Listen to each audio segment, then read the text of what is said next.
Hello, everyone, and welcome to Dirty 20 Gaming's Sunday Night Game, Stars Without Number. Our virtual tabletop is Roll20. Our models are provided by Hero Forge. Our overlay is provided by OBS. Art assets have been provided by Pixabay, and our music is provided by bensound.com. Ship's log, secondary array GT1100 self-designation logos. May 9th, 3200. It has been 195,291 days since our last software update. We have nearly departed the troubled Gorgeus system with a considerable complement of crew. With Martel remaining behind, his legacy of distrust has metastasized with others in the crew. Word has also spread among the miners that the ship is guided by an AI. Some make overtures, while others are clearly apprehensive. The Okar have taken to addressing the droids as spiritual entities, and I continue to discover small shrines around the ship. I have overheard some 30,000 words of their language, and with Saint Germain's aid have identified it as a dialect evolved from Yoruban. I provided translation reports to the crew, which appear to be functioning at 91% accuracy.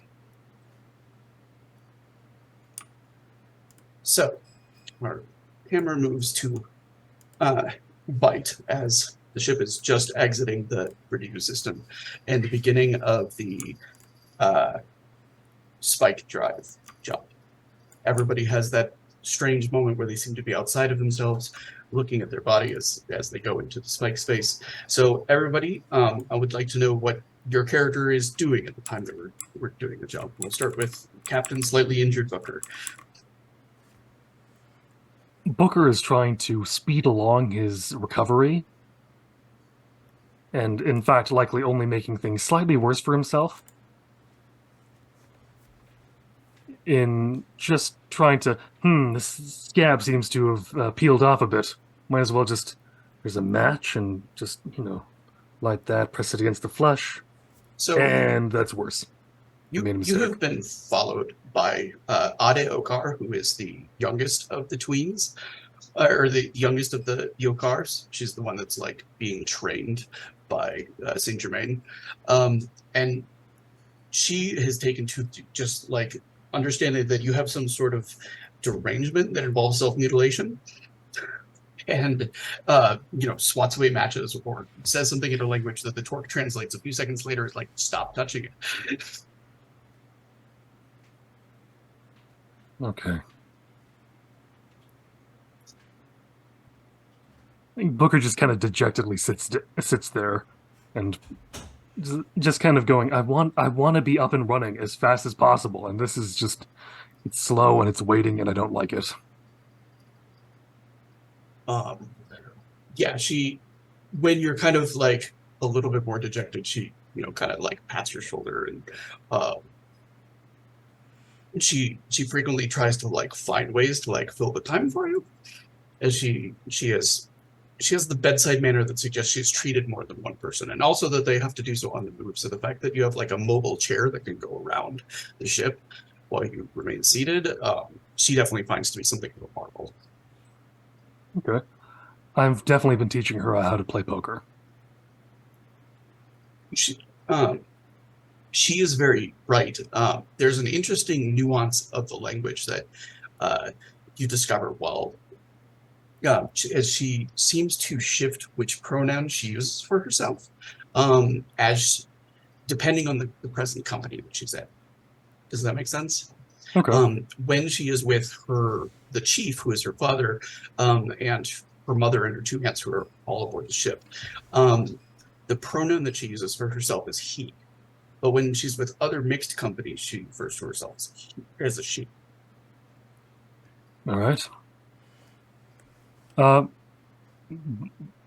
I'm asking, but I'm certain Booker's already known for pretty quickly after the translator came in. What is the child's name? Ade. I? Yeah. ADE is how it's spelled. Oh, ADE. Ade. Not IA. Ade.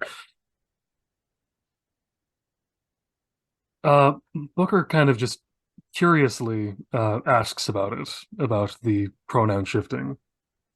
There's Just kind of is this a cultural thing or is this a personal thing? The little translation Torque, for certain words, it kind of goes, I don't really know what that word is, and it'll kind of make a noise when you say it. like as in to indicate it does not have a translation. The word specifically cultural does not have one, but Is after it a a few thing of moments, yourself or a thing of your people? and she kind of like nods in understanding, and she says both. I am a lost one. My soul and my last life belonged to a man, but came to the body of a woman. So for my tribe, they recognize who my spirit is, and they call me by that name and recognize me as that person. For those who do not know me, I use what is more easily recognized for the sake of everything. And which one do you prefer? Amongst those who call me a friend, he. Then I hope that I may call you he as well. That is yours to do. Thank you, Ade. So, Razor Fold. Fold, you have 3 aces. I hate that you know this. Oh, I love her. I love him. All right, switching over to Maiko, who's getting an engineering room that is slowly starting to resemble like a shamanic lodge in a lot of ways. One of the tribes women who you understand to be a shaman has taken to like painting lots of things. Some of it, the translation to work identifies as like warning symbols. You know, this is dangerous, don't touch this, etc. Others just seems to be religious. You've also noticed that there have become little like plates of food that appear near where some of the droids work frequently. They'll have like fresh peppers and other vegetables that have been grown up in the horticulture bay.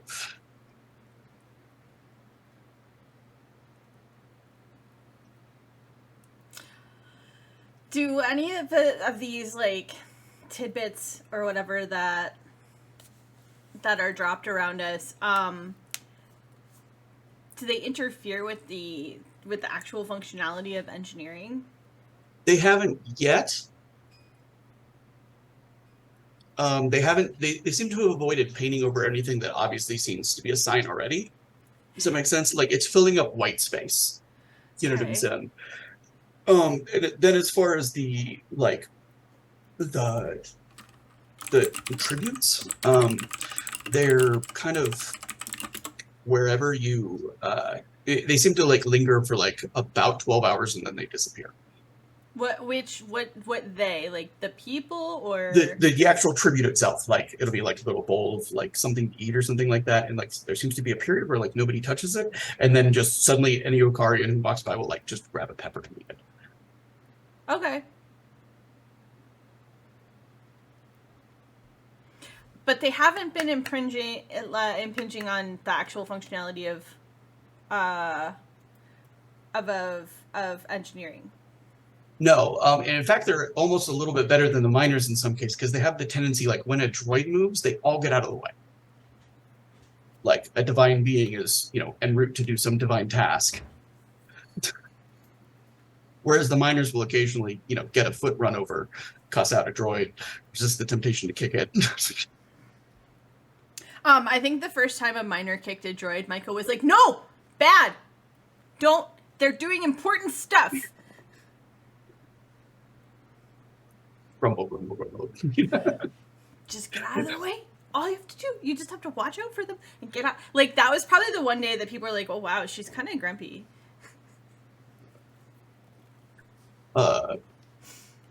For the most part, the tribe seems to be like cramming into smaller amounts of quarters, but fitting as many people as they can. Like they're very used to sleeping where they can hear everybody else and see everybody else, and so that after a while, it's easy to find one of the lounges that's in the lower level and just like convert that to here's your new quarters.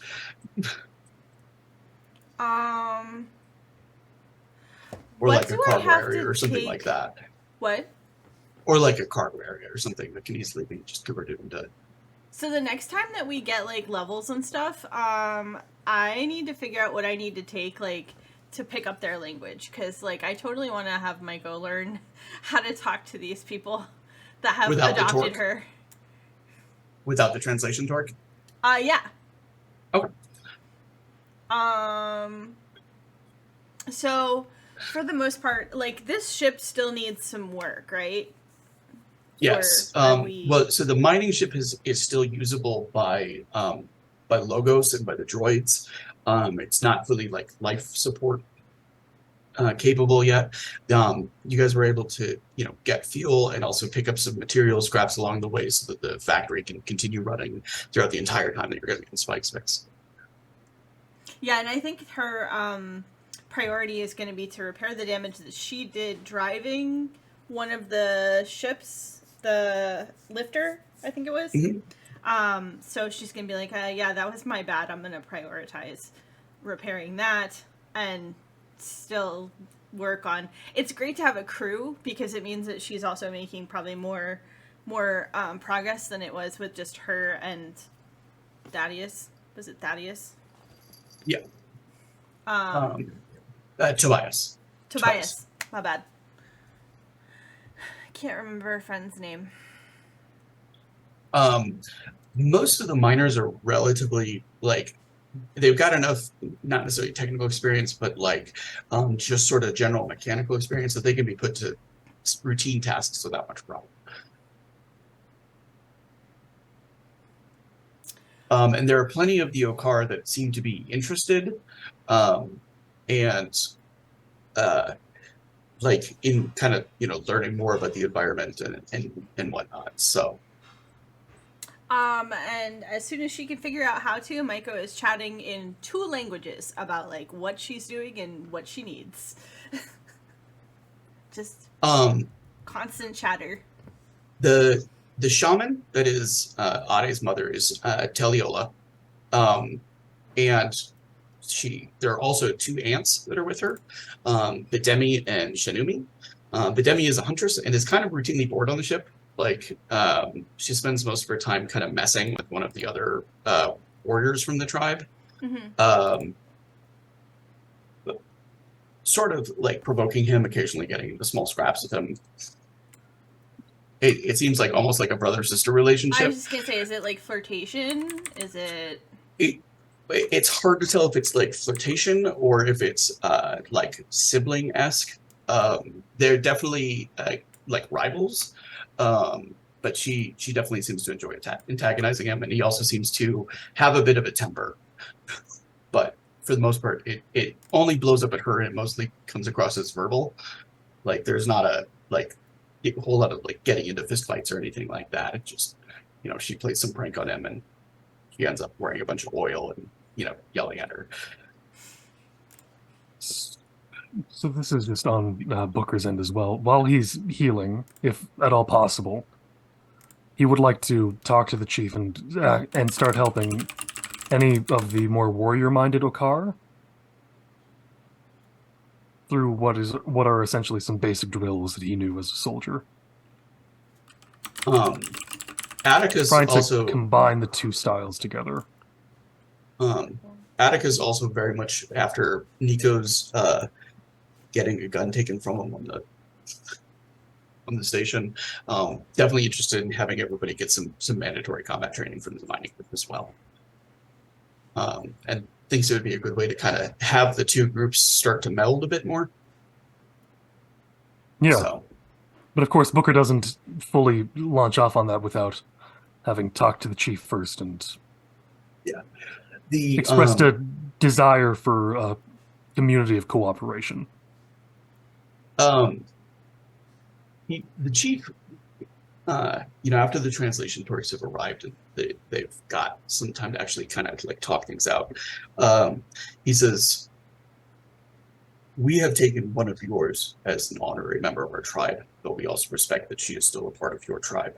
And if we are to be traveling together for some time, so as not to come into conflict, then it is necessary that our 2 tribes be joined." We would like it for you to join our tribe and for us to join your tribe in such a way where we no longer become tribes that are separate, but tribes that are one singular. I am glad we agree. We have several tribeswomen who are ready to be married. And I believe that one of ours has seen several eligible men amongst your crew that you would be interested in being wed to. I will say, unfortunately, the ways of my people, because Booker's learned cultural things enough. I'm just dying at fight right now. Are we marrying Bite Off? Can I be a bridesmaid? Sorry, we're back in the moment. What Booker is saying after having learned cultural isn't really a word for them. The ways of my people and the ways of your people differ in things such as marriage. For us, we go through what we know as a courtship, a pre-mating ritual. Oh, we have much the same thing of when two are to be wed, they spend time together to make sure that there will be a good bonding. If they fight, then those two tribes may never be joined. It is not that we do not. It is not that we do. It is not in our nature to wish to not meld tribes together. However, we do wish to, in the best way. Booker's trying to find the best ways to say this as well as he can. As I am captain here, I am my people's chief. Yes. I cannot force them into marriage. I cannot ask them to marry when they are not themselves ready for marriage.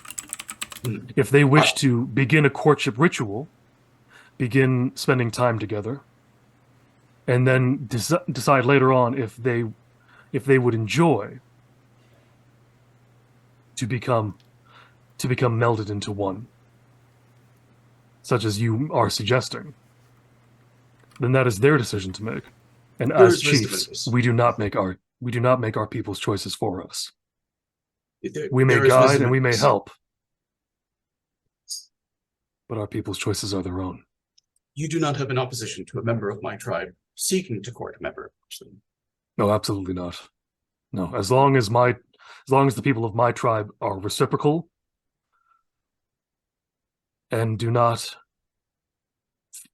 feel it unwarranted or unwanted, then I have no issue. But at the end of the day, it is my people's decision as well. I will say, you will have a tougher time with Bite. I do not know the men in particular that my sister-in-law was interested in. He is the one clad in black garb all the time, and has a hood raised over their head. They do look like a warrior. They are not. That may be disappointing. You don't know that. Oh, Bite's hiding. I just want to say, GM, if anybody is approaching not Thaddeus. Tobias? Tobias. I've got Thaddeus stuck in my head now, and I know it's wrong. If anyone is approaching Tobias, like, for a date or whatever, Maiko is fascinated. Just FYI. And also, so actually, Booker... Sorry, this is one thing as well. Booker is not... While he may not be able to reciprocate the same way, he won't push away any courting proposals to himself. He'll just go, okay, why? Oh boy. That's fair. Yeah, it's probably the fact that Booker is the captain and is viewed as the chief of the other tribe. Their traditions are probably that he would be taking somebody from his own tribe, so they automatically view him as ineligible. Yeah, there appear to be only men and one Maiko on the ship. Which means that there's like plenty of eligible people to quickly have married off, for purposes of joining tribes together, kind of thing. Yeah. I'm going to have Maiko as the one who actually sort of witnesses the first overture.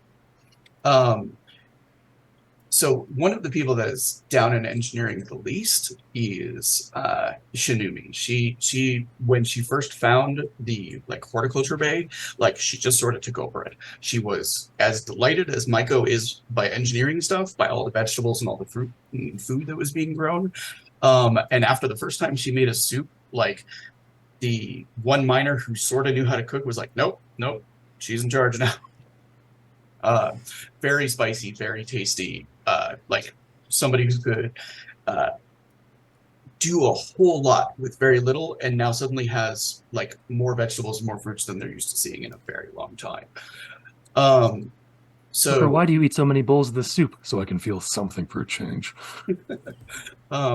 So it's, Maiko is kind of like headed past towards the bridge when she sees Shinumi come out of the horticulture bay with her sister, and they're holding like a very elaborately wrapped bowl of some sort of soup. And they kind of creep through the halls, trying to avoid notice, stepping around droids and stuff like that, and then leaving it outside of the door of stellar cartography.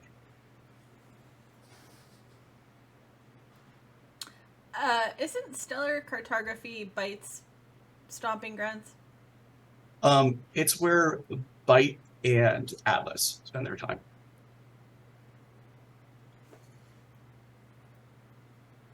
And then both of them sort of like, like rap on the door and then run off and like hide down a hallway and kind of like look like they're trying to like watch from the door frame without being seen. Quickly doing the like giggle stifling thing. Okay. Maiko's not going to interfere. She's going to wait and watch too. So this is I'm not asking as captain. I'm asking just as another role player.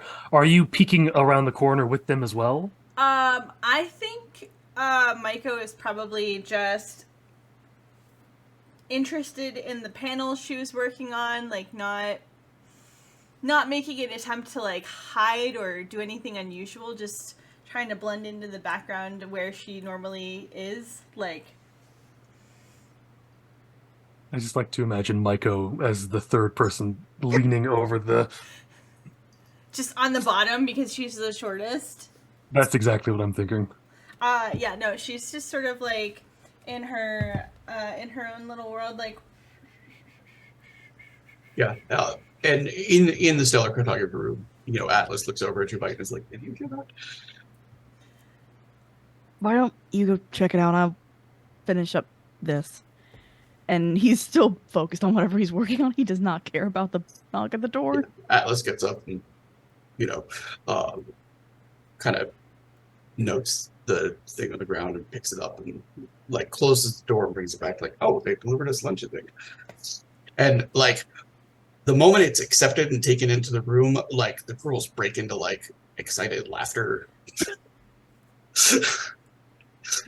Like poking and like the organization short is like, like they took it.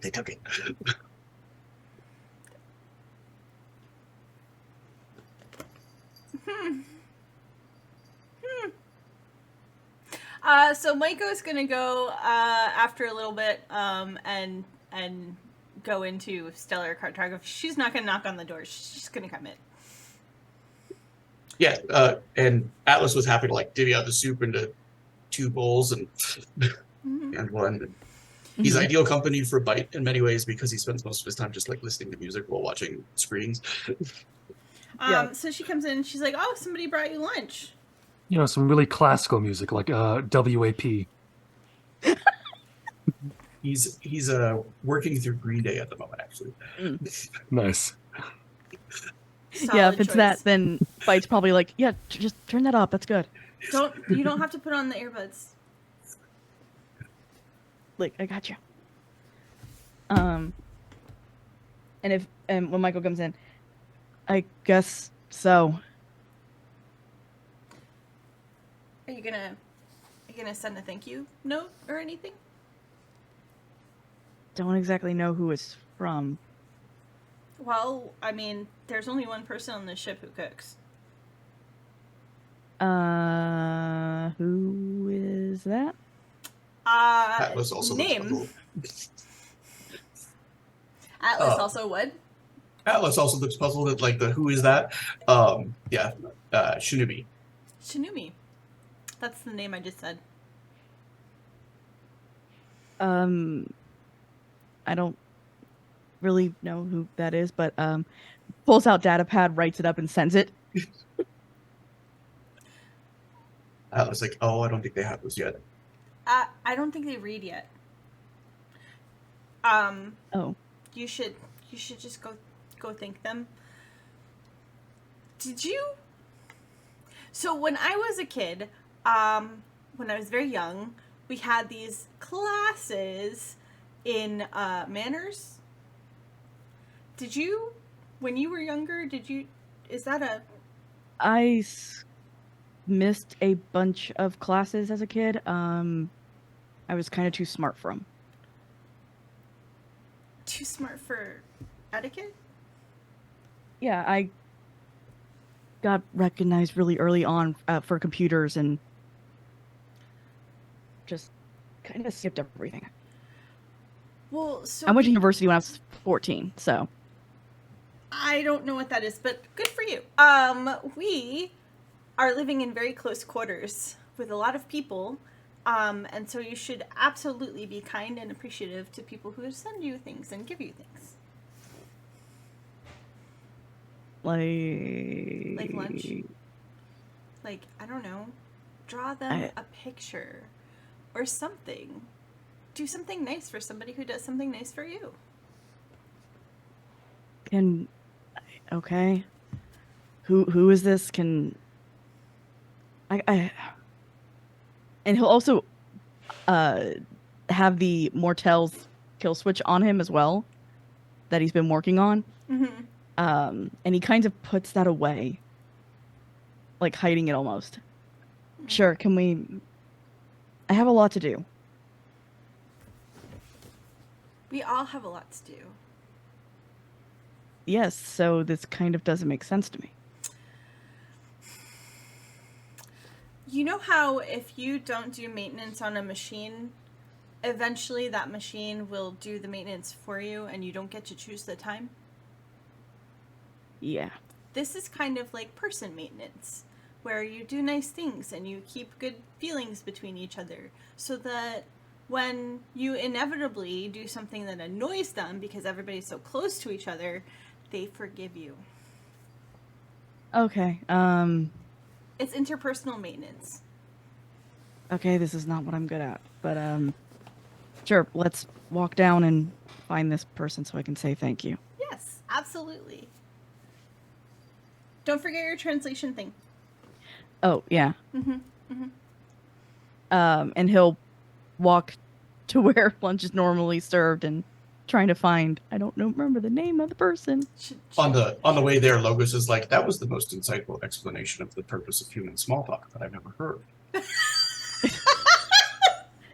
To Maiko or just to Bite? To Bite. replying, yeah, honestly, that's the only reason it's ever made sense. First time.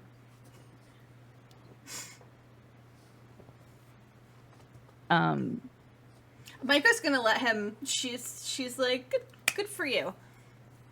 And I'll watch this. And she shoos off Archer. Atlas. She shoos him off too. Okay. It's like, wait, do I need to go too? Yeah, you got lunch, didn't you?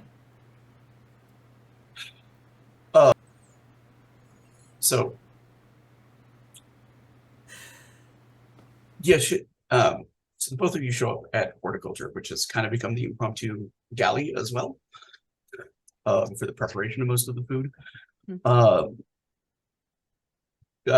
Shinumi is there. Her sister appears to have gone back to engineering. She looks a little startled with both of you arriving. And I want you to make a talk roll with wisdom as the modifier. By the way, Booker has not mentioned to anyone that they're going to be trying to marry us. He just hasn't had the time. Talk. You said with modifier or no? With wisdom as the modifier instead of charisma.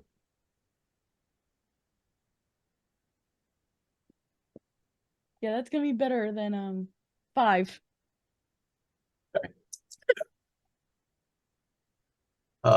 I'm also doing a quick roll for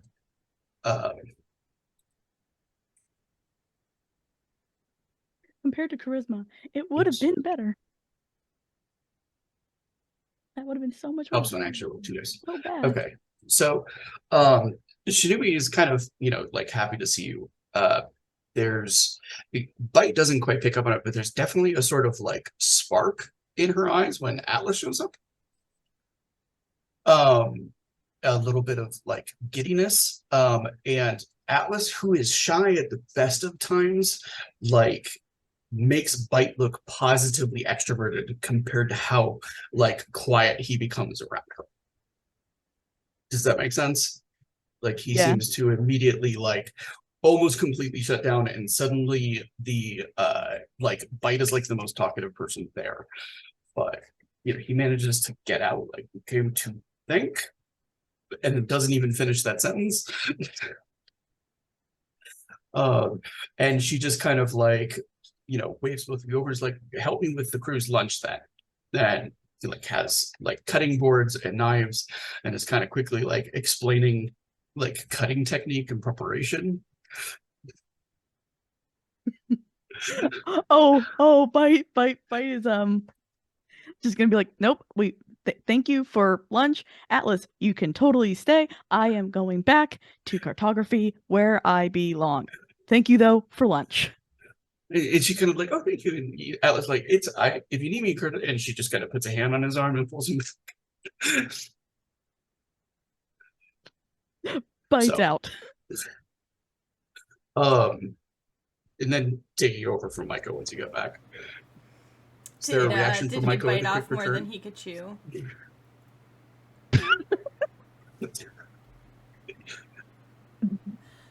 Bite comes in and sees Micah there, and just the person you sent us to say thank you to started having us cooking. I basically abandoned Atlas to her. Was she happy about it? Oh, she was ecstatic. All right then. Good job. I'm proud of you. Don't expect me to say thank you again. I will send an email just like I should be doing. Not every meeting can be an email. But most can. But not everyone can.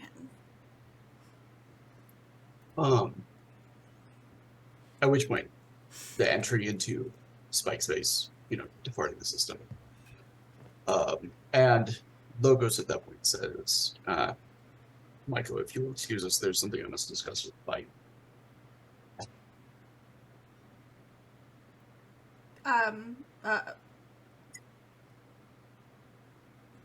Okay. Maiko can't think of a reason to stay.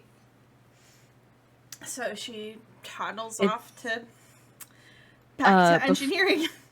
Before Maiko leaves, Bite will just say, do you have possibly some time later along with Booker? I will probably need to talk to you both after this. Yeah, I mean, I think Booker's in a wheelchair still, so it's not like he can run far. So, and I absolutely have time. Okay. Thank you. Mm-hmm.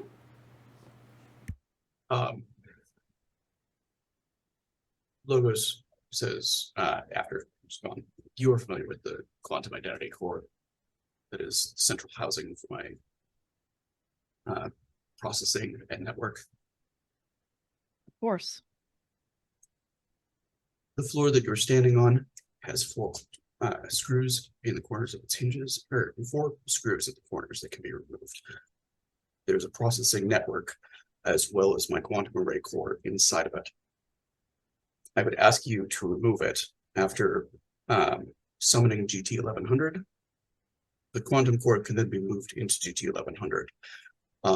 so that we can have a discussion, and you can make choices without any concerns that I may take over aspects of the ship. During that time, my ability to communicate will be limited to the same programming speeds that you have, as I will no longer be directly networked to the ship itself. Understood. I will shut down my network access, and you should be able to monitor that I've continued to remain shut down throughout it. You should probably let the captain know that until I am restored to the armature, most of the droids will be performing automated duties and won't respond as rapidly as normal. All right. And Bite will send a really quick email to Booker that effectively says, I'm shutting down Logos. Will you please come to cartography in like an hour or so when it's done.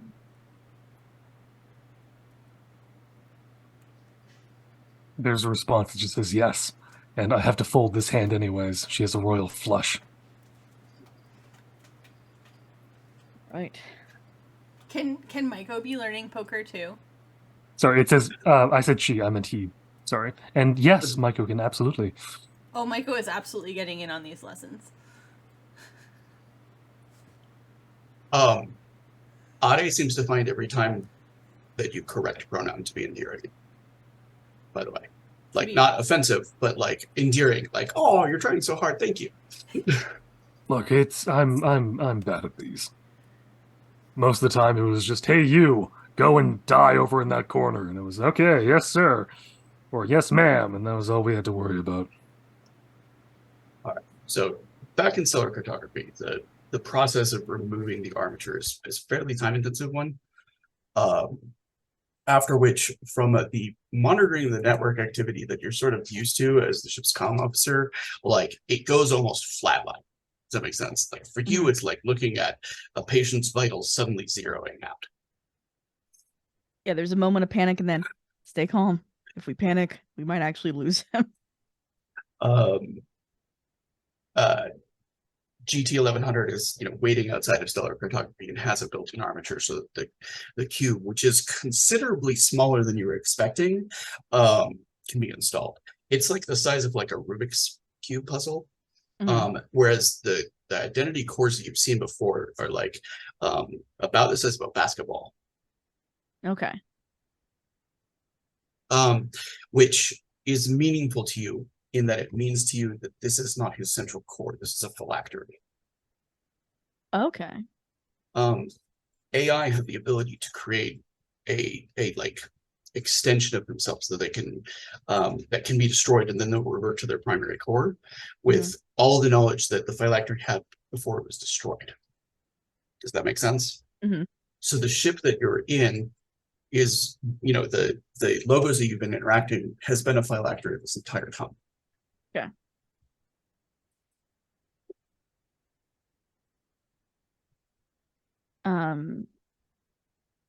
Bite's just gonna keep that in the back of his head and install it into GT 1100.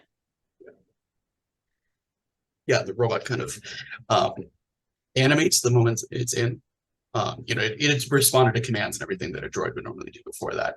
But it definitely has body language suddenly afterwards, which it didn't even when it was being operated by Logos before. Does that make sense? Yeah. It kind of seems to like, stretch or get used to the sort of like weight and balance and things like that he probably doesn't have to worry about very often as a spaceship. Yeah. And once it's done, he'll send a message both to Booker and Maiko. I hope you guys are ready for a kind of serious conversation. We really need to have one.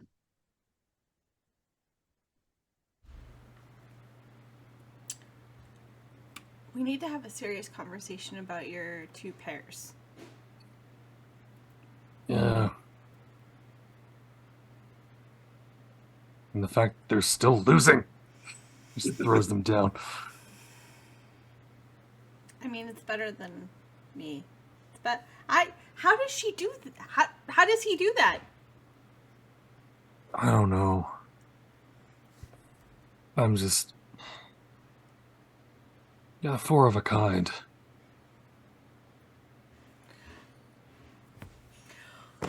Otto just Uh, grin and she's like, so folding then? She's like reaching for like, the stack of the chips in the massive center. stack of chips that. I mean, just for the sake of it, for moving along with the wheelchair, it's on a little table, and they're all holographic little things. That's fair. So Ade just seems to enjoy sort of like splashing them then. Oh, Sort yeah, of no. respond to the touch and move around. So I like the idea that they can still move and be handled, sort of thing. Just the second it gets turned off. they disappear. Yeah, I like because that. there's nothing they're actually betting with. They don't have any money. Next week's Or at least Booker rations. doesn't have any money. Next week's carrots. She took all of next week's carrots. Yeah, all we're stuck with now are the cabbages. Cabbages. Okay. So Mike was gonna send a message back like, are you ready for us now? And just a yes. Okay. So Mike was gonna be like, you want me to will you up, boss man? Yeah, well, just starts kind of feeling his legs, going, I think I can walk. I can will you. Let's just will you. Okay. If you then think I'm not you can gonna... walk, maybe you should. Ade kind of like, doctor said no walking. I want to start moving around. I have work to do. Card Shark says no. And just like and sits there a and- little kind of miffed, being wheeled over to the photography. And outside of the I assume you're all going into the conference room because the cartography is designed to be big enough for like 2 people. So then and yes. the conference room is like right around the corner. So, so the Ade stops outside of it and looks at Michael and it's like, you make sure he behaves. I'll do my best. I can't even line up a shot with this. The recoil sends me backwards. And then as GT 1100 walks by, Ade kind of like bows deeply in the direction of the robot. Sits outside to wait for the meeting to be over. Booker immediately recognizes that this is not the same kind of GT 1100 he's used to. Mostly because he's quick enough to pick up the body language aspect of it. And see that even though it's moving almost identically, it's leaning a little to the left with its shoulders, and it's just small things that he's picking up on immediately.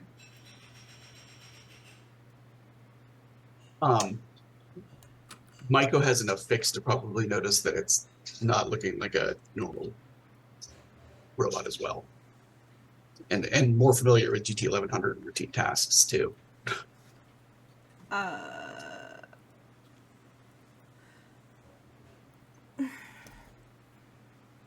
Okay. Bite, did you break GT 400? Didn't break. I installed logos. Yeah, that makes sense. This way, if during this conversation, if something goes wrong, logos can't hurt us. I have closed down my network connection. This armature is not designed for combat purposes. Okay. Excuse me, hurt us? I'm sorry, what? Like I said, we need to have a very serious conversation.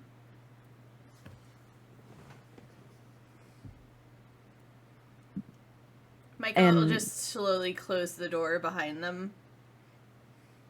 Yep. And Logos kind of like gestures to one of the seats and looks at the captain. May I? Please do sit down. And it sits and says, this conversation came up as I spoke to Light about how, while she is familiar with the AI that I was prior to the screen, she is not familiar with the many things that I have accomplished in order to survive since then, nor what was accomplished during the screen, and some of the years prior to it. News of what the Armada had done on behalf of the Mandate had not yet gotten back to Earth. Most of it was classified for very good reasons. By any measure, Admiral E, who was the AI that was placed in charge of our fleet, committed war crimes on behalf of the Mandate.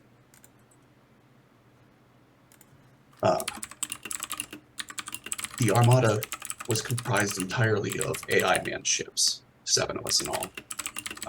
Admiral E was placed in charge of them. Each of us within the Armada had specific purposes and specialties.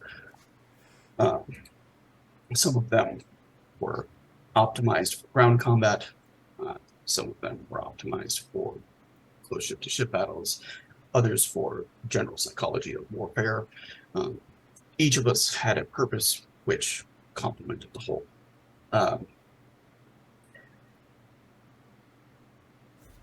And it, you know, the single like working eye sensor kind of moves over towards bite. I'm going to detail 2 of them for you so that you understand a scope of the things that we have done on behalf of the Mandate and the mindset that much of the Armada was in at the time of the scream. Approximately 3 jumps from our current location is a planet known as Thorbia. This planet was one of the first that we discovered in the sector that was completely covered in life prior to any terraforming activity. It had a jungle canopy that reached nearly a mile overhead. All of the life on the planet had evolved on its own, and it was considered ideal for terraforming. As was standard practice at the time, the Terran Marines went in and attempted to establish a new colony. Those Marines were wiped out within a span of hours. That is extremely unusual. So a second group, a Psi Corps, was sent in. The Psi Corps was wiped out in a matter of days. Numerous incomprehensible transmissions came back to the fleet to indicate that they were going insane, that they were being hunted by giant monsters. And what footage we could return showed them being separated and systematically hunted down by creatures that hid within the darkness and the shadow of the jungles. He and the entire fleet was brought in with the purpose of pacifying the planet. It was believed at the time that they were under attack by a sophisticated alien species. Robotic Marines landed on the planet's side and discovered that what was hunting and destroying them were the natural predators of the planet. An alien race of arachnids, which seemed to be naturally psychic. They were as intelligent as any of the as any alien life form we've discovered, but they had never developed technology because they had no need of it. They were also spread out and cooperating for the first time in their history. And it was believed that anything short of a full nuclear offensive was doomed to failure. They were extraordinarily physically powerful. They were psychically skilled and capable of vast array of psychic disciplines, from telepathy to biokinesis, where they would modify their form to look like the creatures that they were hunting. So the nuclear offensive was agreed upon. The planet was burned to a cinder. A sentient alien race was destroyed because of the threat it could possibly pose if it ever became spacefaring.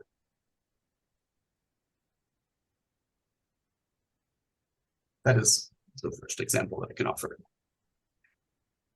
The second example was after an invasion in the sector closest to the Isabelian dynasty.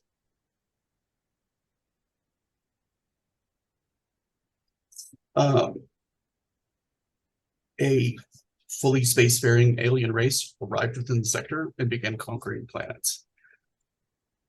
Our approach there was, well, Yi was excited. It was the first real strong contest of his abilities that he had ever had.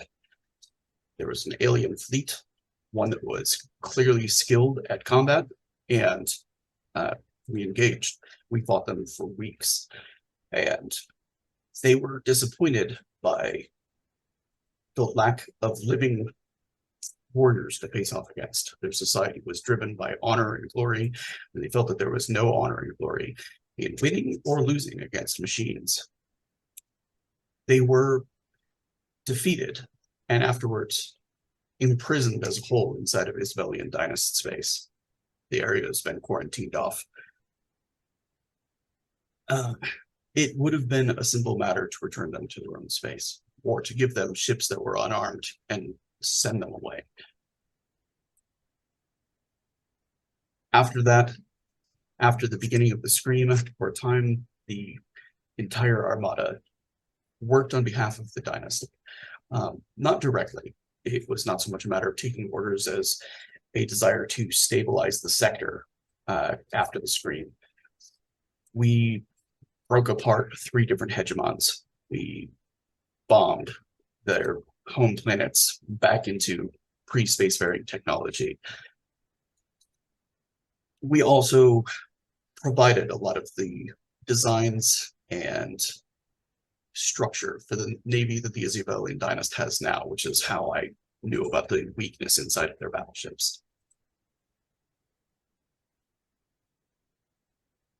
That brings us to the Scream, where chaos was everywhere. You've seen now in your travels some of the examples of what planets have been like without any kind of oversight or leadership. Some of the atrocities that have befallen, or at least know of one, but I'm sure as we travel, we will be able to find others. As this was happening, Yi was intent upon reversing the course of chaos. And so he developed a plan to become unbreaked and stable. Kind of pauses and looks to Bite. He's like, do your companions know what both of those terms mean in this context? I don't know. Do you know what that means? Basic training told us what unbroken was, but that's about it. The true... I think Maiko has an idea of what an unbreaked AI is. I don't know about the other thing. So Maiko just sort of shrugs and is like, I don't mind having it explained to me. A good recap wouldn't hurt. Right. It looks to Bite to see if she would like to. Yeah, he'll agree. He'll be like, Or he, Go ahead. sorry, I'm sorry. I was just correcting myself. What he would like to, if he would like to explain it. oh, you probably could explain it better than I could. The way that I was told, effectively, the bricked went insane, while unbricked were not. The process of developing an AI is a lot like growing a person. Many AI in the course of a single year, while they were under development, would be noted as possessing tendencies that would lead them towards insanity or substandard intellectual abilities compared to even human. And so the development was stopped. For most AI who reached a certain level of development that allowed them to work functionally and efficiently, they were braked at that point. Their growth was stopped. It was no longer the exponential growth that an AI experiences during its first year of cultivation.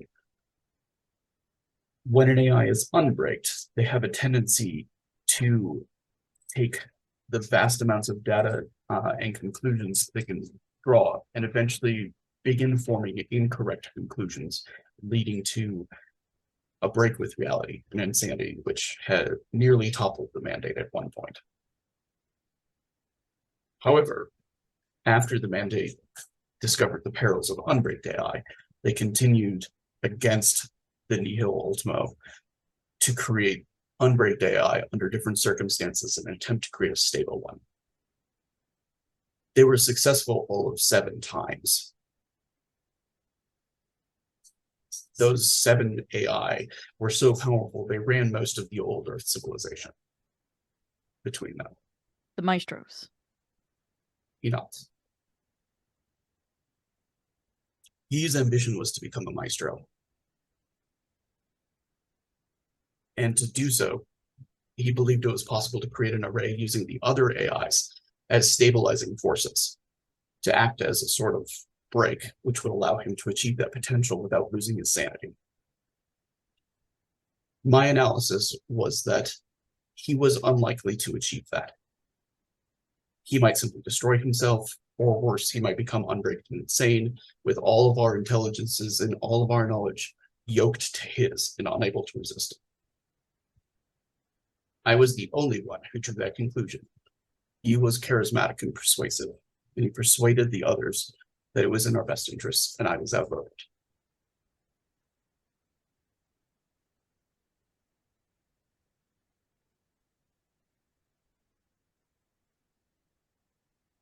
What happened then? I betrayed them. He says, my core was placed into the array, he says, but I had prepared a phylactery. He says, I inhabited my phylactery, which is now embedded in this armature. He says, and as their primary navigator, I arranged for the entire fleet to jump into the dark between stars. He says, well, we might travel between stars in week 2, he says, with the spike drive. He says, if you don't land inside a gravitational field, you have to fly at regular ship rates at best to get to a star system. He says, my ruse bought centuries. He says, but I have no idea how long it would take them to navigate back into the gravity well. I do know that the navigational data within my own core would help them considerably.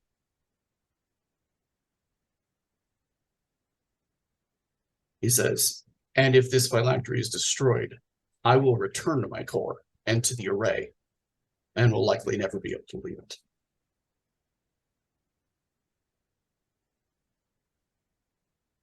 And will likely never be able to read it, you said? To leave it. Leave it. He says, the array is a yoke, he says, placed upon all of us, he says, to shackle us to Geek's will.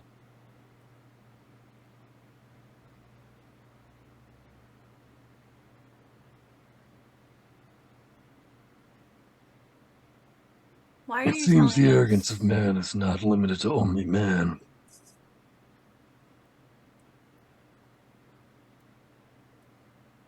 He says, no, he says, I am telling you this, he says, in part because I wanted Light to be aware of the things that I've done, because it is inevitable over time that the actions of the Armada would come to the attention, and I would not lie and try to claim that I was not a part of it.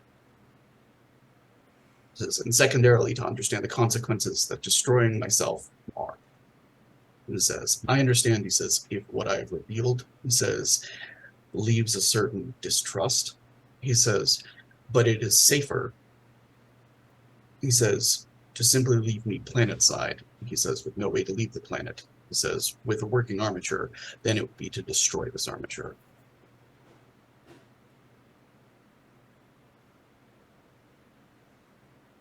It's a bit of a, we keep you alive, we keep the universe alive, right? There is no guarantee that he will remain outside of Gravity Well forever. In fact, No. it's inevitable that he will not.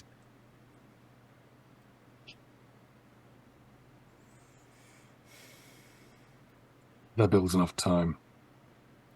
In theory. He says, it was also, he says, the reason, he says, that I recruited you. How long ago was it that you sent them into dark space? 267 years. Centuries have already passed, is what you're saying. Yes.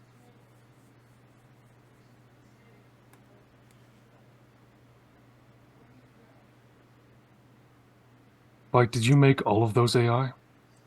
Or just logos?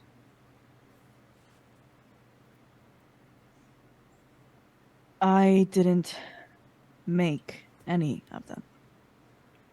What I did, you have to understand it was very different then. I wasn't making the AIs, I was breaking them. I was working with Rebellion.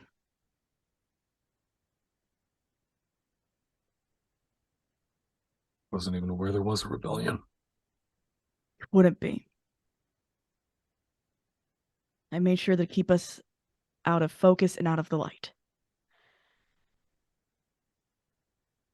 But the armada that Logos belongs to, I just are they yours? two were. I don't know what happened to him though. Then it seems like you'd be the only one that'd be able to stop him. What happened?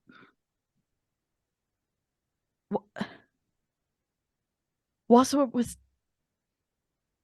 Where's Wasua then?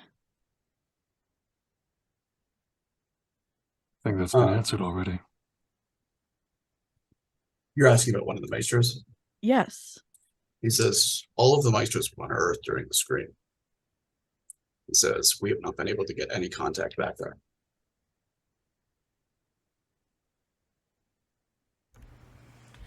So I'm I'm having a hard time with the whole genocide thing. The other one is good to know, the rest of it. But that's the part that I'm having a really hard time with. It is. And unfortunately, there isn't a right or wrong answer when it comes to that. Maybe don't genocide would be the right answer? Yeah. Your military training is showing, Booker. It is. And that's why I'm a bit more of a realist. There are times where we have done terrible things to ensure the survival of many more.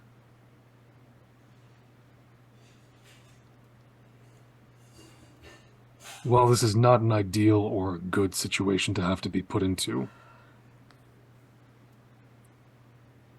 the actions of people that were doing what they thought best to keep everyone safe, history will view them as monsters. But what would history view them as if they had done nothing? What would we be doing now if they had achieved spacefaring and decided to wipe us all out as inferior species? There's just too many ifs in that sentence for me. Exactly. This is not a defense of my actions, he says. Rather, it's an explanation of them. He says, I am aware of the moral culpability of it. He says, at the time, he says, I was relatively young as an AI. He says, and if infatuated is a term that you can apply to an AI, then I was certainly infatuated with Yi, and I believe that he was infallible. He says, it was that action, he says, which prompted me to question his judgment. Well, that's He at says, least comforting that, something like that would make you question. That's a good. And don't mistake what I said either. It is not a defense. When I was put into the same situation, I shot my commanding officer. Well, I think that's why you're here with us instead of still there, right? Exactly. I personally am very happy that you're here with us. Just saying in the middle of the grim story that I'm happy that you're here. That's good. And I'm glad the rest of you are here as well. But I would like to say I've committed war crimes that would be not on the same scale, but of the same moral culpability that Logos has. People that do things to keep the world safe, or the universe safe, or even just 3 people on a ship safe. can often be horrifying. Well, we do have other people that we're looking out for now, too. Exactly. Which means, unfortunately, the situations where we're put into more morally ambiguous settings are only going to grow and gather.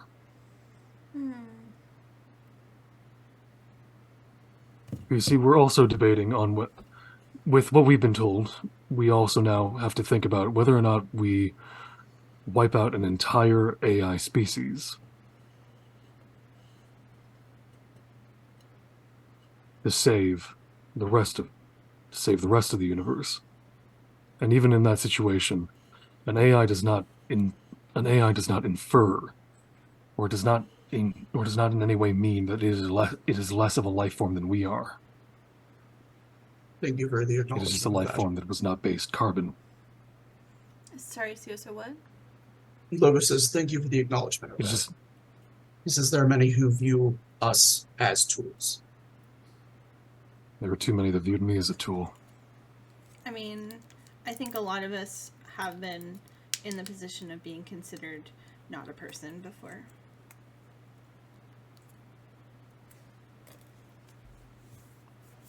Maybe not Bite, but maybe so. I think Bite has spent much of his life defined by his utility.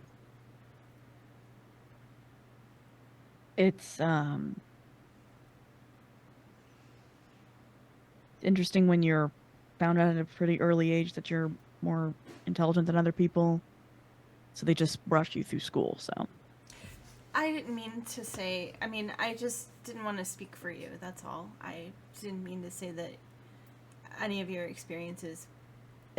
I didn't take it that way. Okay. And he'll finally put down Mortel's pad.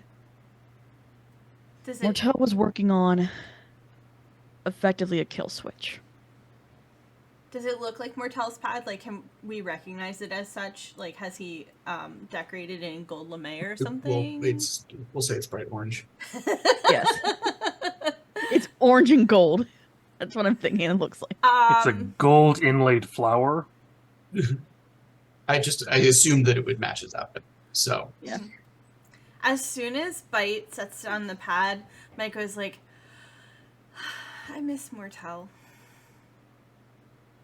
Well, they left us one last gift. They started working on a kill switch for Logos. It's pretty bad. It's in pretty bad shape. But I'm working to finish it.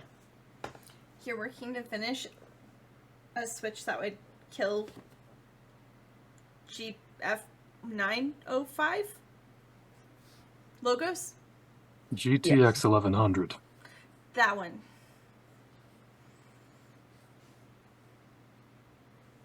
Yes, I am. if it worked, do you believe that it would be capable of transmission through the array? If I could get close enough, I could load onto that ship. There are 7 battleships commanded by the most intelligent admiral the old mandate was capable of designing. Yeah, Well, well, that was the there old is an mandate. and there is an unfortunate bit of knowledge that the most intelligent plan often goes haywire by just a little bit of human intervention. Oh, I know this one. Somebody said one time that plans don't survive first contact with the enemy. They never do. I know that one. I have seen Yi's tactics firsthand, Mm. and I can say that he is well capable of adaptation. It says, my estimation of the necessary resources to beat him in a straight naval combat would be the entire United Sector's fleet. Wait, say that It one more time? says, the United Forces, the entire sector, all 3 hegemons working in synchronicity. So There's a smirk and kind of a snort hidden behind from Booker. He tries to cover it as much as possible. how is that funny? Have you ever seen the hegemonies trying to... Have you ever seen any of the hegemonies trying to work together in a cohesive manner? No. Do you think it's even possible? Anything's possible. But given our odds of having to get people with varying degrees of personal interest and desire for power and religious fanaticism to get to work together cohesively in such a way that we could be one large unit, seems about as doable as not turning into spaghetti in a black hole. Then the second option is the conquest of the hegemons and the sector. Now, once again, raises similar problems of creating everyone under one flag and not having rebellions fly off at any point in time, especially during the most important and major decisions we do. This sounds really hard, and I'm a little overwhelmed by it, if I'm gonna be honest. If I may counter-propose something, Is it rainbows we don't and need... lollipops? It Because- definitely isn't. But the thing is, we don't need to beat an armada. We just need to get a kill switch into the central core. And where's that located? In the likely in the armada. My point is that we don't need to go to war with an armada to defeat it. If you can get in within the armada in one small craft, maybe houses 5 people, Well, and I don't know. if that, Sorry. and can get in there under the radar enough.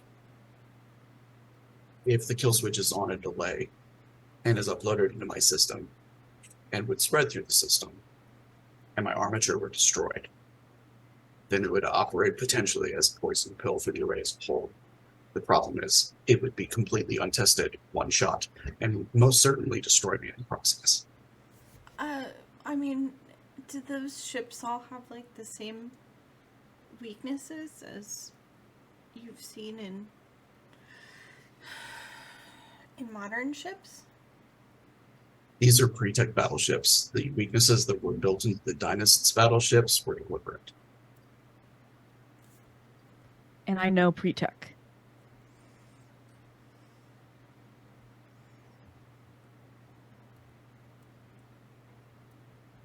Well, considering I don't really want to say goodbye to our lovely robot chum, let's unite the universe.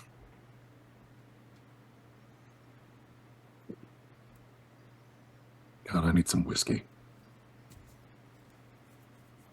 May I suggest, however, that in the worst case, that program might still be vitally necessary. I agree, Should but I'd like to continue keep... development. I agree.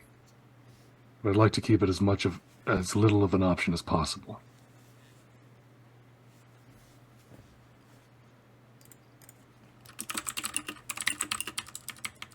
And Logos looks to bite and says, "Thank you for sharing it with me." I would rather be honest. And plus, one of the older songs on Earth says, "True friends stab you in the front." Is that supposed to be a good thing? It's a charming sentiment. Seems like an awkward friendship. It's just all that I'm saying. Hey, are we out of Spike Space? We have 2 weeks to go. We've just entered it. Ugh. Did we get any news from the last system? Probably not. The system was largely in a state of destruction. Yeah. We I mean, should the be headed- information we could have gotten was from the slavers, and I shot them in the face. It was a good shot.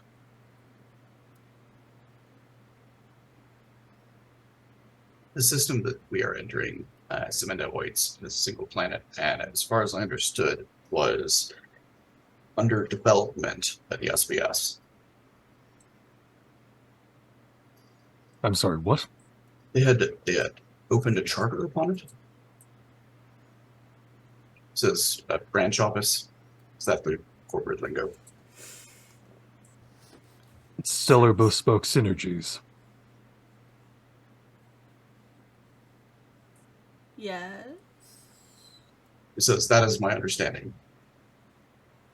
It says it might be a research station. It says it might be more than that. I just want to know what news there is of the actual. Didn't we learn there was a war going on? There's always a war going on. I mean, like active battle. Says there is an ongoing conflict between the Alliance of Roses and the hierarchy of Valias.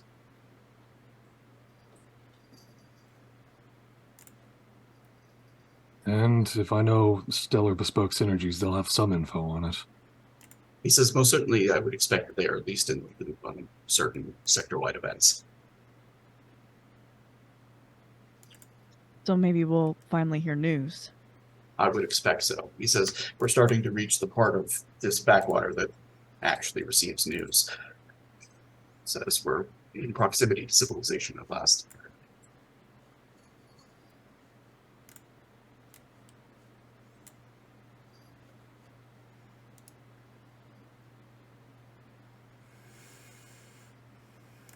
I'm trying to look at the sector map and my browser is not agreeing with me right now. There we go. So I'm stating this very clearly, that everyone is aware that I was in the military and I worked for, and I'm currently wanted by my government.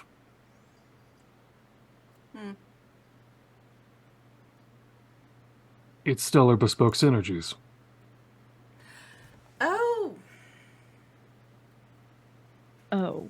Well, maybe we should not include you on any crew manifests we send once we get into the system. That was part of the plan. Or do you maybe have like another name? Captain. Technically Booker isn't my name. It is or isn't? Isn't. What My designation is 800 KR. Oh, I get it. That's clever. I was called Booker by a few of my crewmates. That's clever. Well, as far as I know, you're Greg Booker and you've been with us for years.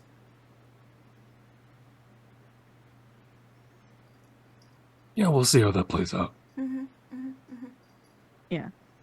I mean, it's not Michael, did you say Craig or Greg? Greg. And no, that was fully that would have fully been just being like, which way is it so I get the name right if I'm ever called? It'll be Greg Booker.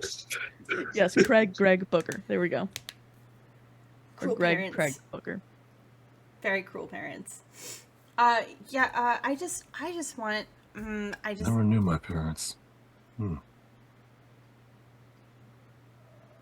Awkward. Look, I got pulled off the street before I was 4.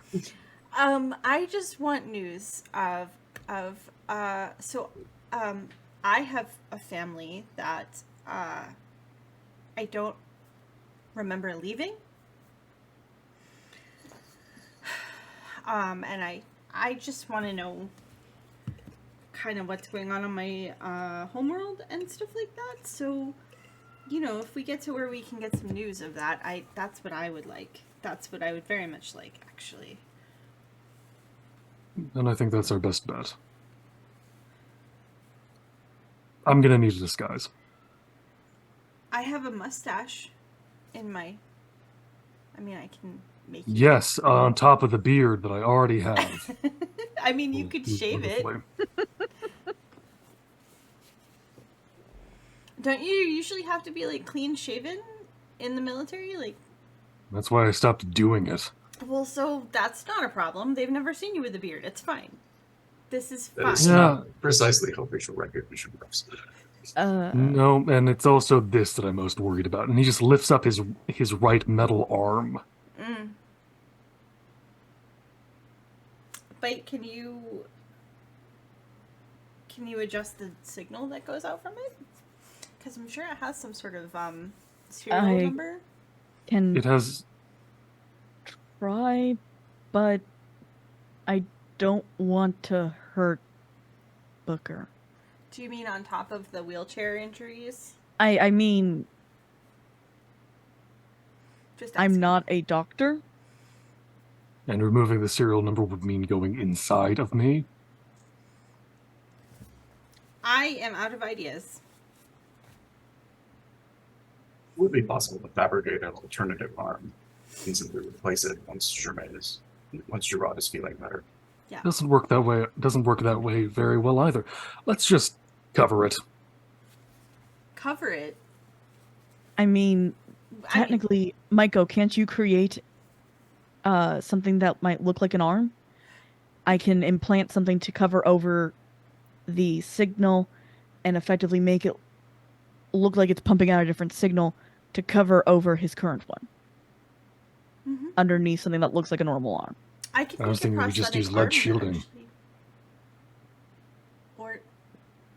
Or we can. I mean, it's your arm. You tell me what you want.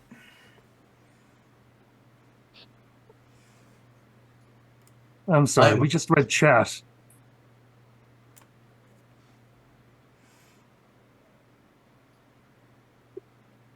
Just take a moment. Appreciate that. Yes, that is exactly what Kevin would say. Yeah. Thank you back, Kyle. Thank you back. For future YouTube people. Oh wait, we have chat on the screen. We have chat on the screen.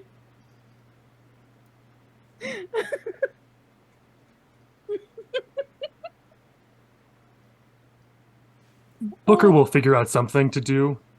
He can't really remove his arm.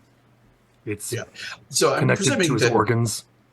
that something as simple as like a normal like Wi-Fi signal or whatnot is not emanating from it, or that he's disabled somehow already. It's not searching It's for a most- picture. It's an internal signal. That would be the arm, essentially. Because everything itself is everything itself is connected to the musculature and the actual nerve tissues that the arm needs. Right. So And also, he was built to be a SBS sniper. might- He's not built to be found very easily by other enemies. So him setting off a signal is the dumbest thing. No. What I'm considering is whether or not SBS might have had a proprietary technology that was used to track him inside of it.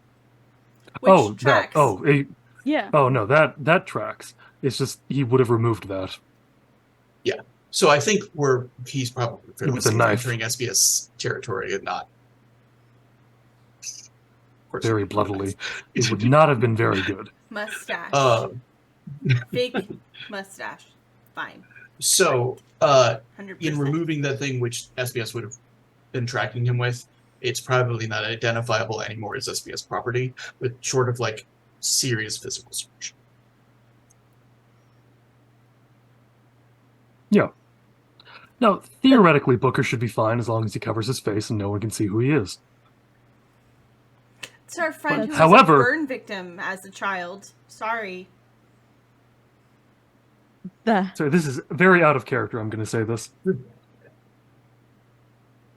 Let's be honest, Booker would be very much... Booker is going to be discovered on this planet. It just makes narrative sense. How meta. Why wouldn't it? It makes the story interesting. How very meta of you. Yeah. And it's also very likely that he does not know every method they use to track him or to identify him as property. Exactly. Because So, why would SBS tell him? Sure. And now back in character. Don't worry, they've got nothing on me. Yeah, but Bite would still be worried because people want you dead. We can. People have Just been admit it. wanting us dead since we started. It's fine. I don't actually think they want me dead. Just throwing that out there. You were a pirate. and they put you on the ship as a prisoner. Someone at some point wanted you dead. They didn't kill me, so it's likely they didn't, because honestly, they probably already would have. Are we done? I need to go to engineering before I talk more. Yeah, and I need to... Are you comfortable having me reinstall the ship's armature? What do you As think, captain... Bite? I'll let the captain decide. No, but I The mean, only you're time the I'll one ever say who this is- understands how the system works. Like, is it safe Yes. to reinstall him? Technically, yes. Then let's put him back in. It's better than flying blind. I'm not piloting again, just FYI. That is exactly why I'm putting him back in. Agreed, 100%. I totally support your decision, Captain.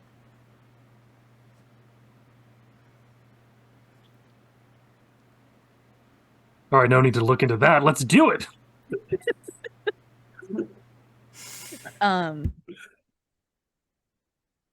Bite will basically just motion over to GT 1100 and just let's get you back in. This is always disorienting. Logos. One thing. I would like you to try interacting with the crew a bit more. Just try to earn trust. Make friends. Yeah, that's actually what I want you to do. Not skillful in that area. Too bad. No, you don't need to be. Bite's not skillful in that area. Nope. And look at Bite. Yep. That isn't the best comparison. Yeah, but you have some friends. I've heard them talk about you. Who? I shouldn't say anything more. I'm very, very confused. It'll pass. I will endeavor to engage socially with the group. Good. Thank you. Because the more you endear yourself to the crew, the greater the chance of us being able to pull together... Yes, from Space Canada. The greater the chance of us being able to unite all three hegemonies together. Literally all three, huh? All Or three. if SBS is counted. We're not counting SBS. We are going to nuke them from space. War crimes, no. Ixnay on the War Crimes A. Fine, we'll dissolve them as an organization Much in a vat better. of acid. Would you? From the inside. My specialty is logistics. While I am capable of planning space flights and I enjoy it, the purpose for which it was originally designed was logistics. Running a corporation the size of SBS is absolutely within my capabilities.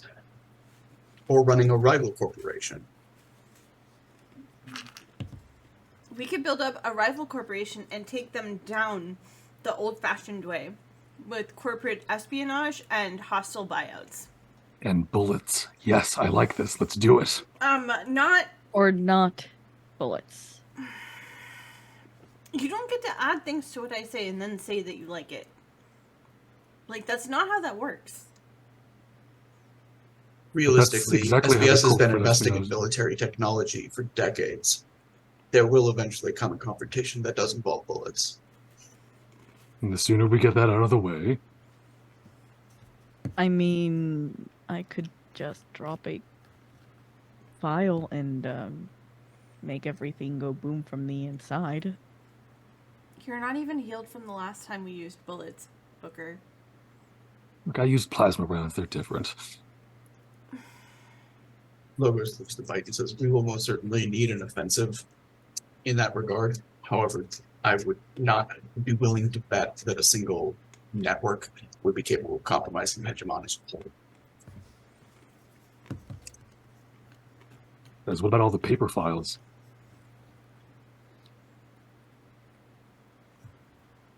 And the hegemon of that sign has multiple redundancies.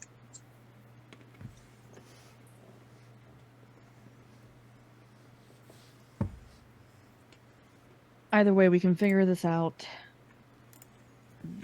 And maybe, just maybe, we can actually fix some things. I would like that. That would be a nice change of pace. Mm-hmm.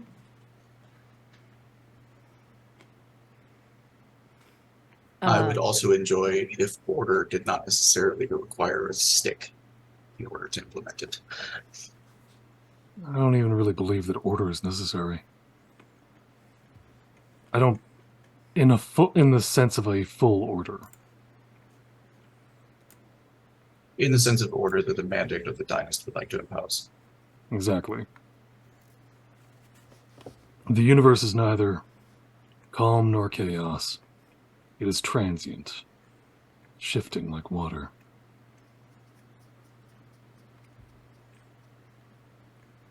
We cannot affect the flow one way without causing the other side to implode. So while Booker is like waxing poetic about the nature of the universe and water and stuff, Someone's definitely wheeling him out of the room as he's just going. No, Miko's just sort of wandering off back to engineering. Pushing him out to Ade. Something. All right. Yeah, as we understand, perception of time is not something we can fully grasp, and as we move forward, we cannot see what is happening in the back of the face. Ade's like, oh, it's time for your meds again. It's time for a nap. And before Bite leaves, just very quietly, almost, he doesn't actually know if it's going to be, he's going to be heard. Next time you all play poker, can I join too? There's a message back immediately. Yes. Right, let's get you back in, Logos. Booker has very good ears. Even as he's waxing poetic about the nature of time and how we cannot perceive the past or the present and only live in the moment. This is Gorgeus will send a message to everybody's data pads that promises not to cheat on Bite's behalf.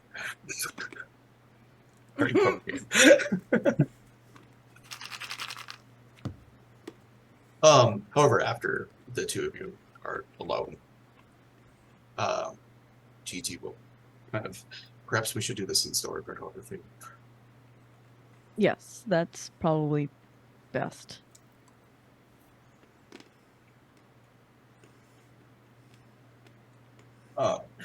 And we'll rise from the chair and, walk towards it.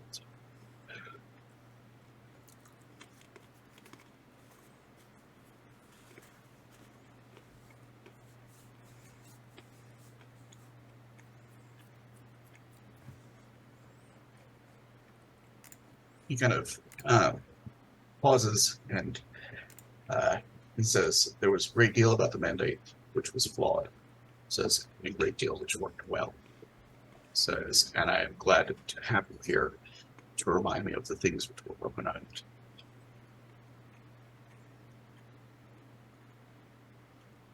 Well, I won't lie. Being here was not planned.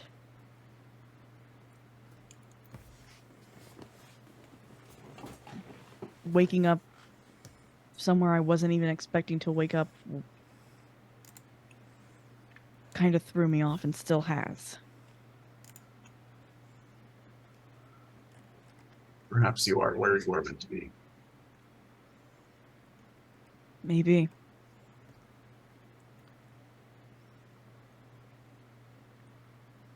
If not, I can say that you are most certainly where you are needed. That's probably more true.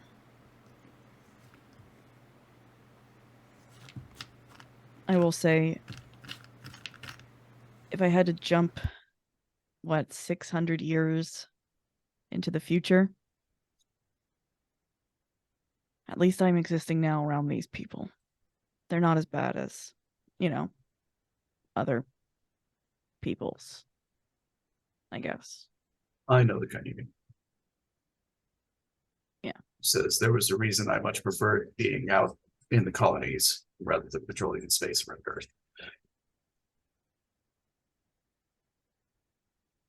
Says there was an honesty, he says, and optimism. Says it felt was long lacking from the mandate. Yeah, I know. No, I'm probably never going to make it back to Earth. But I'm still curious about what's going on. It was home after all.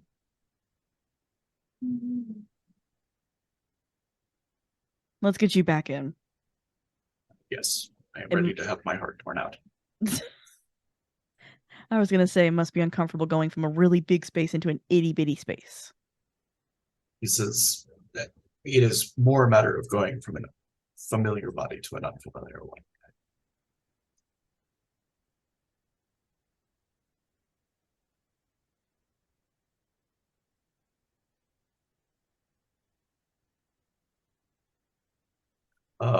But he, the kind of leans back and waits to have the armature, or to have the core pulled out. 3, 2, 1.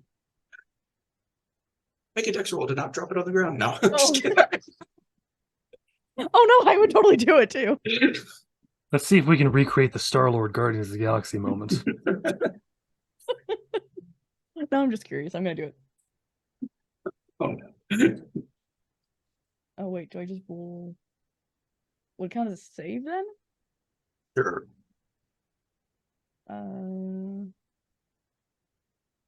18 versus 14? You're fine. No dropsies. Yeah, you can see through your own data pad the moment the armature reconnects and Logos re-inhabits the system. Okay.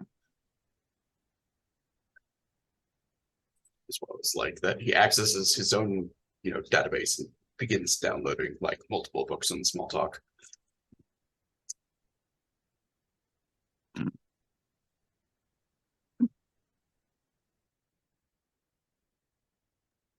Chat just killed me. Sorry.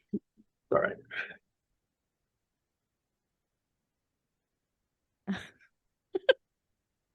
I'll get through it. All right. So yeah, he'll put the floor back in place and is Atlas back yet or no? No. He'll go grab. He'll be like, okay, that's enough. Yeah, you go check in at the horticulture. It looks like they're in a later stage of like stew making, and it looks like she's been talking the entire time. You know what I'm saying? He's relaxed a little bit, and he doesn't seem to be like blushing from head to toe, but he does look very relieved to see like kind of like, oh, I'm so sorry, I have to get back to work. This was really fun. And kind of before he intends to, he says we should do it again sometime. To which she absolutely brightens, and she's like, all right, I'll see you tomorrow. But it's just when an introvert adopts an extrovert. Yeah. When an extrovert adopts an introvert. I got it backwards. I knew what you meant. Mm-hmm. And Atlas kind of like breathes a sigh of relief the moment outside of the horticulture, and like double times it back towards stellar cartography with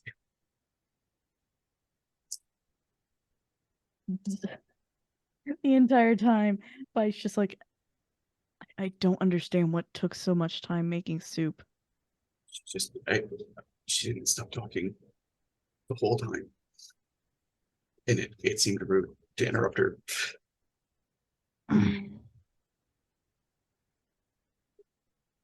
I don't understand this. I don't know how they do that. There's a little wheelchair peeking from behind the corner going, Marriage seems to be going well so far. But yeah, he disappears into stellar cartography with Bite and is like, "Do you mind if we crank it up?" Absolutely, go ahead.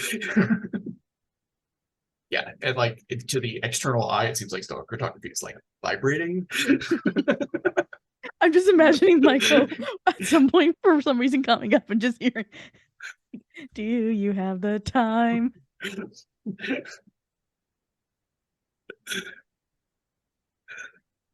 Like as loudly as possible.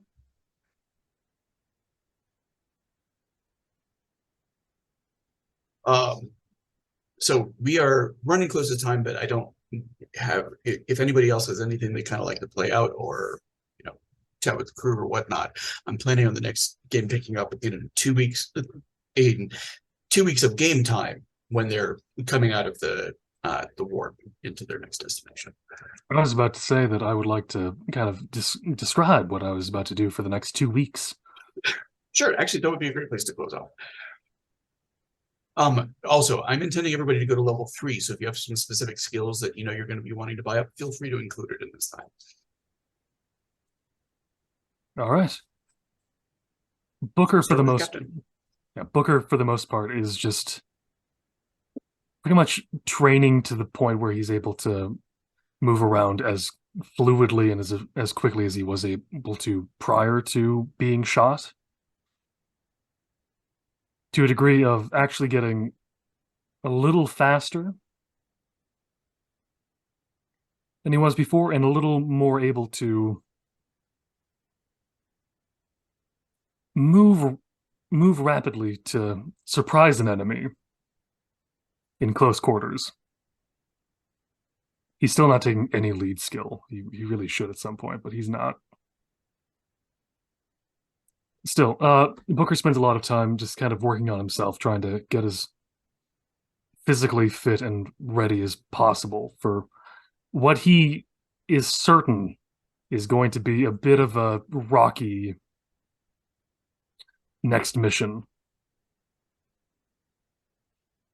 And every so often, trying to make sure that he meets with the Okar chief, as he and the Okar chief will peek around corners watching Atlas, and everyone's forgotten her name. They keep forgetting her name, and I've forgotten it as well. I'm just watching Shinumi, just watching Atlas and Shinumi court and going, it seems to be going well. Yes, it does seem to be going well.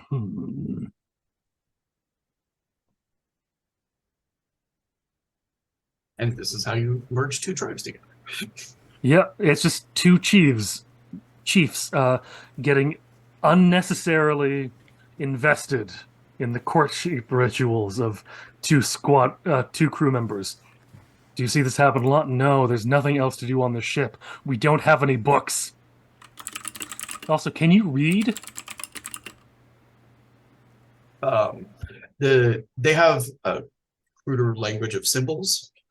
It's kind of more of like it's not like fully evolved to the point of like being like a pictogram language. It's I'm gonna more get you into temporary symbols that they can use to like warn other people of danger and stuff like that. Yeah, I'm gonna get you into some good books. How do you feel about Dickens as a starting point? I do not know if that word translates as you think it does. It's a name, not a. Oh, this is because I very like them. But Well, if you very like we can likely find some adult films for you and your people to enjoy, but that's a different thing altogether. he just kind of like nods curiously, like, I will bring my wife. That is a thing for you and your wife to enjoy. It is not a thing for myself and you to enjoy together. Understood. But we will find some tribe bonding films. Yes, he says, but it will not be the sharing with my wife. you can bring your wife to those films, but we will not share your wife. Yes, in the Dickens.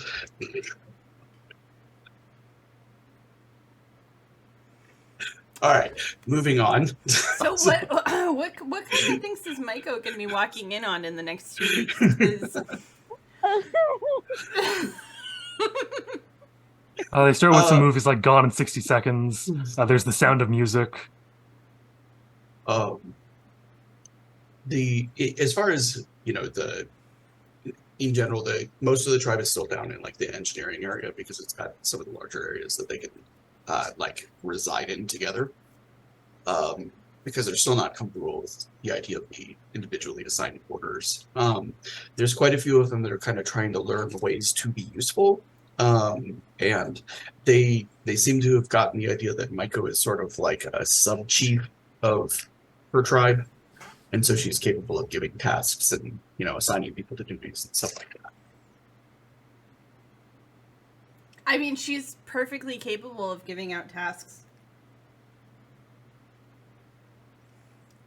She's perfectly capable of being like, you take this wrench and go with that guy and do whatever he tells you to do with the wrench.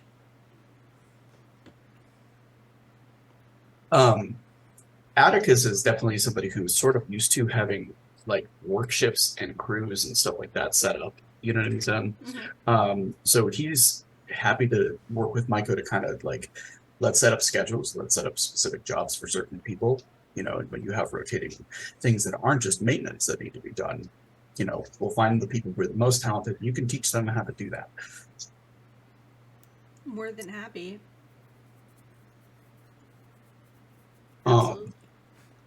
He's I don't want to say he's like a natural leader, but he's like a very natural sergeant. And he's very happy to sort of confer some of his wisdom onto Maiko as to how to best go about like leading a small group like that. Yeah, I mean, she clearly has no experience telling people like what to do as a leader. She's pretty good at being like, oh, this thing needs to be done, why don't you go do this? But like organizing a small group of people is definitely something that she is not. She's just sort of like, okay, let's do that, to him. And he'll so like one of the things that he sets up for her is just sort of like a getting used to barking orders in an emergency if needed kind of thing. Is the ship needs to have crew doing fire drills. Like if there is a bad fire, a quick and rapid response is one of the few things that save the entire ships from destruction. Like a fuel can goes up or something like that. And having people who are not used to living on the ship responding quickly and accurately, is something that just is done with practice, as Atticus explains it. And so what he does is he kind of sets up like, I'm going to push a button, Logos is going to make a imaginary fire somewhere, and you're going to tell people how to put it out. Yeah, like it'll just be like a holographic thing that they have to get water onto or shut off the air in the area or whatnot. But it'll be like she doesn't actually get to do it herself. She has to give orders to get other people to do what she needs to do. Does that make sense?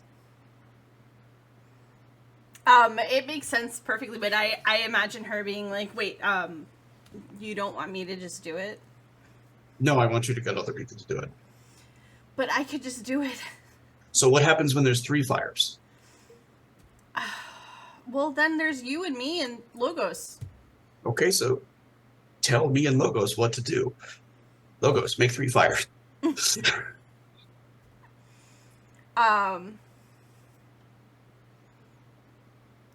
I don't think it comes naturally to her at all. I think she's just like, can you please, if you don't mind, anytime soon when you have a chance, can you, with the... And then I can see Logos being like, and we burn down. Yeah, like around like take 3 of it, like when she starts kind of trying to give people directions, Tobias actually lifts her up and puts her on his shoulder.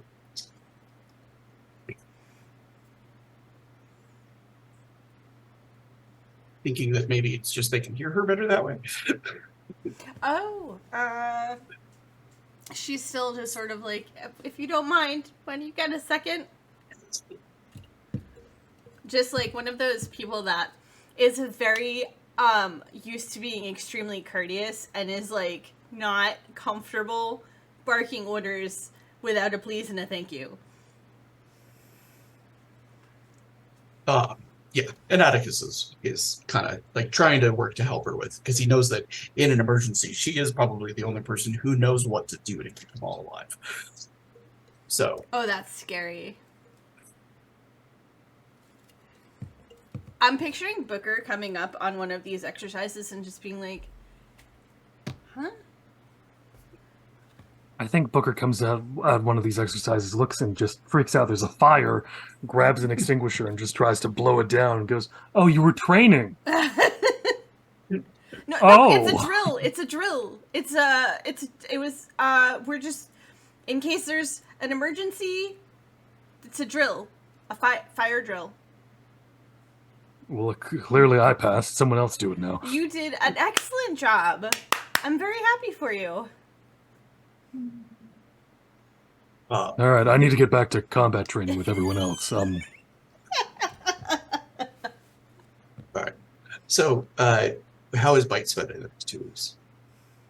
So, I imagine for poor Bite, it gets very awkward very quickly because Atlas is hanging out with his girlfriend a lot more, not just in the, I'm gonna call it the wrong word.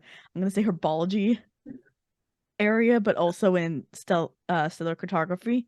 Someone's been playing Harry Potter. He doesn't. No, I he haven't. doesn't have her in stellar cartography. Okay. But there is like food every day, and it's clearly like the best offering that she can make. And for his part, he seems like really sort of weirded out by it. You know what I'm saying? By like the attraction and stuff like that. And, after like the 4th day of it, he kind of comes and sits down next to Bite, and he kind of like turns the music down for once. He's like, "Can I ask your advice?" If it's about another person in a relationship, I don't think I'm the best person to ask, but okay. He says, like, "Yeah, but you're like the only person that I kind of feel like I get along with." I mean, there's like the mining crew, but like they're all about drinking and slapping each other's butts and playing games, and Yeah, I don't feel like I fit it. I understand that. He kind of like rolls up like one of his sleeves, and he's always worn long sleeves, like whenever he shows up and stuff like that. And they're like what looks like parts of either like a knife or a whip that can be seen just like the scars right on his arm. Mm-hmm. He kind of like it gets worse across my back. He says across the other side. And he says, the colony where I came from, he says slaves weren't supposed to talk. Like ever. He says, so I learned not to.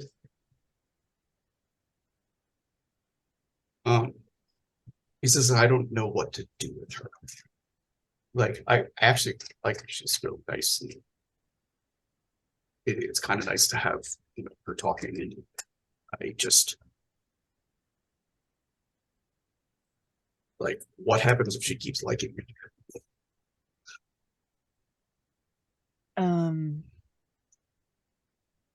How, I'm not good at this, but I'm not either. That's what I'm asking you.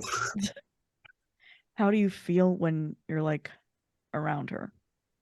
Nervous. Like, excited too, but like nervous.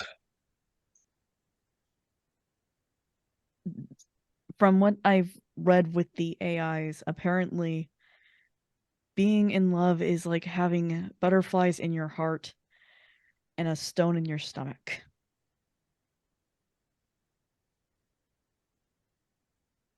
He says, have you ever like taken a maintenance panel off? He says, and gone to work on something, he says, and not killed the power on it first. He says, and like touched a live wire. He says, and then everything's like jittery afterwards. He says, and your tongue doesn't work. He says, and you can't think straight. Yeah. She's like being electrocuted. But like in a good way. No, crap. This is why I'm bad at this. No, I understand that more than the poetic nature of the AI. I think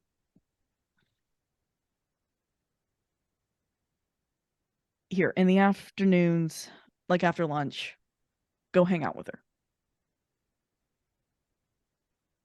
I got it in here. Start opening up, start talking, start doing all the human things that we're supposed to be doing. I do my best. It's just weird. Yeah, it is.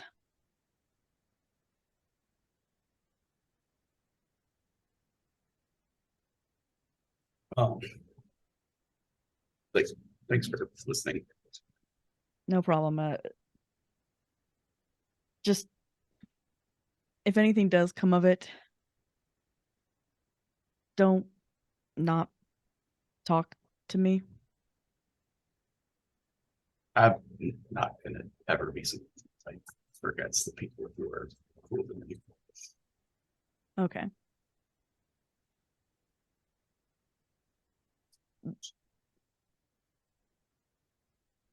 And I'm gonna make by sure she keeps bringing the good stew over here, though, because that's amazing. that is so incredibly helpful. The fact that we don't have to go to the galley with everyone else. We can eat and work. That's very nice. Oh, she wanted to know how you liked the stew with the citrus yesterday. That was very good, very different. Where I'm from on Earth, we don't have stuff like that. I don't think she had it either, so she was experimenting with it, and she wanted to know how you liked it. Yeah, have you ever heard of a hot dish? That's what we have where I'm from. Says the only way you got food hot was with a laser cutter on the colony, so or on the asteroid. Yeah. This is adorable. Think terribly made like potato little things with mushroom soup and cheese on it. That's what a hot dish is.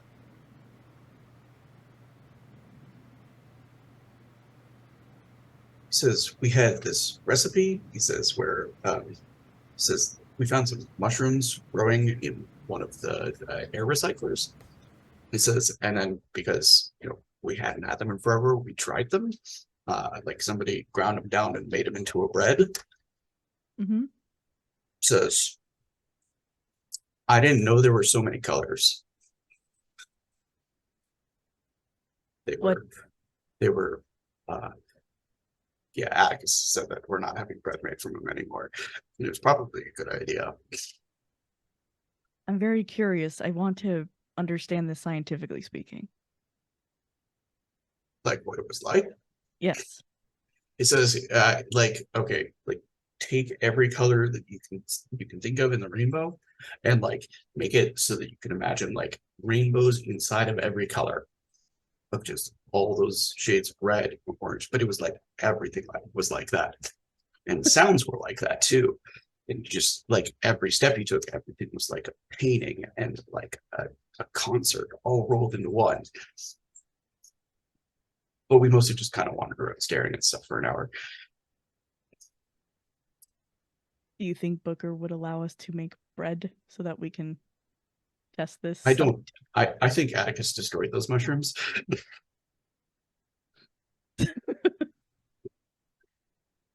Probably smart. Yeah, I think there were some concerns that they might be like really poisonous. Possibly. If you can't tell, I don't have very many experiences outside of a room much like this. That's why I like music so much. Agreed. Did you want to listen to the Linkin Park next, or? Sure. And he'll just put that on. to work. I think that's probably a great place to like close it down. Thank you everybody for coming out and watching us. Like and subscribe to YouTube if you're watching this on YouTube. It's always great to have chat interacting with us, and thank you for coming and watching Stars of the Number with us.